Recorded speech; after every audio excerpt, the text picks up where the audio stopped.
Well, at LSF Health Systems, we're the second largest managing entity in the state, and we cover 23 counties, or a third of the state, in Northeast and North Central Florida. The network consists of hospitals, crisis stabilization units, inpatient residential substance abuse treatment facilities, methadone treatment facilities, just the entire continuum.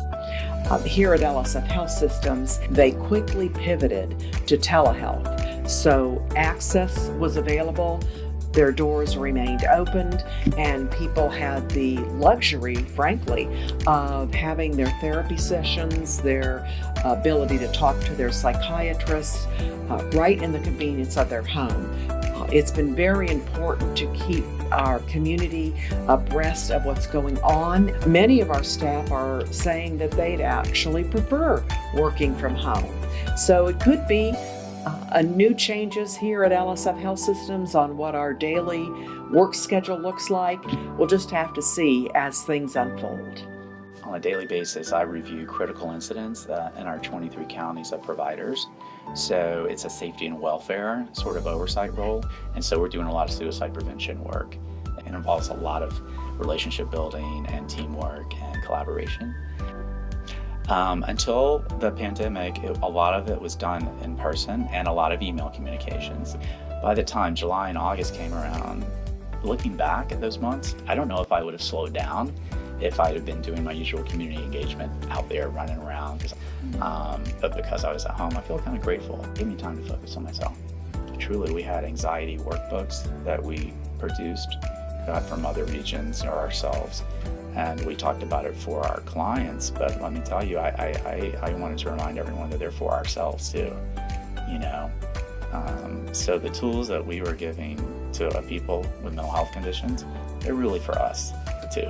The good part about it is that we have continued to have some great conversations. We've continued to do community events, although those events have been virtual, but we've been able to touch base with family members, with teens. We've been able to get special projects and things like that off the ground running.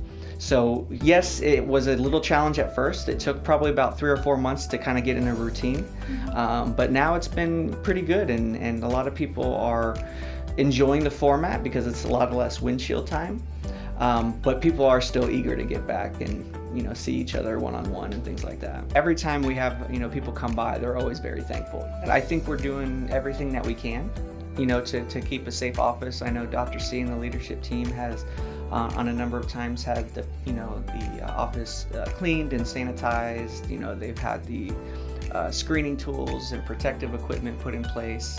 So I think for me personally, I feel very comfortable.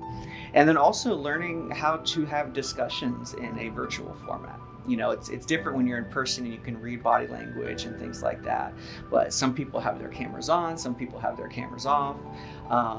And you don't want to talk over people, but sometimes the audio is a little different. So those are some unique challenges that presented themselves initially.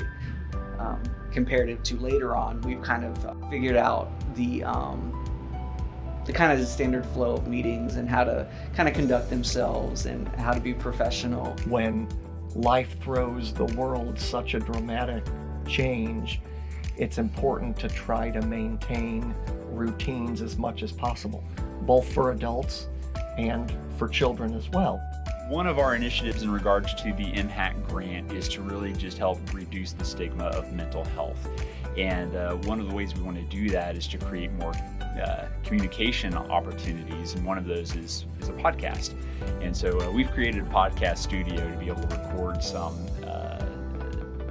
resource giving, subject matter expert laden just opportunities to be able to get the word out and really help reduce that stigma. COVID-19 has really expedited that process. People are becoming more and more conscious of mental health issues and their own self-care.